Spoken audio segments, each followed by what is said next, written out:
Welcome back, friends. Our game is coming together. But look at the score. It looks boring. It looks like a website, not a video game. Standard Pixi.text is also heavy on performance. Every time you change the score, Pixi has to draw a new texture in the background. The solution Bitmap Fonts. This is where we take an image of a font and Pixi chops it up into letters. It renders as fast as Pixi sprite and looks pixel perfect.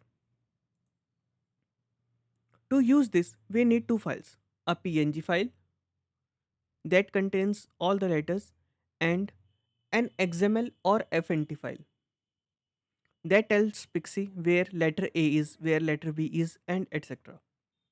You can make these using free tools like Snowbee and Bitmap Font Generator. But today, I am going to use a cool handwritten font provided by Pixi called Desyrel. This one. First, add the font XML to our bundle. So let's start.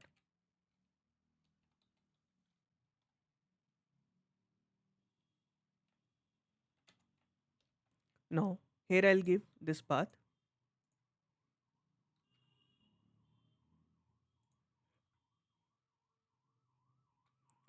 Pixi is smart. If you load the XML, it automatically finds the PNG that goes with it.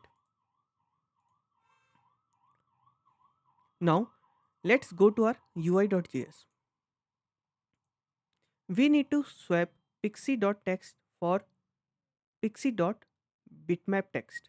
So, let's do it.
Make sure the font name matches exactly what is written inside the XML.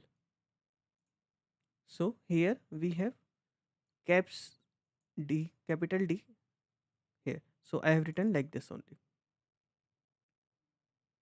If you type Arial here, it won't work because we loaded Desyrel. Look at the game.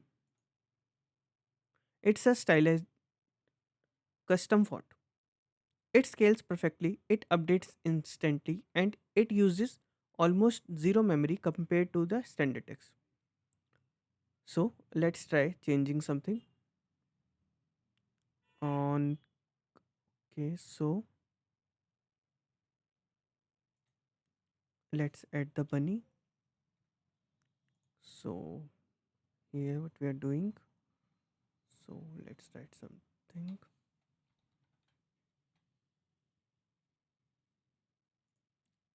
So let's give bunny different position.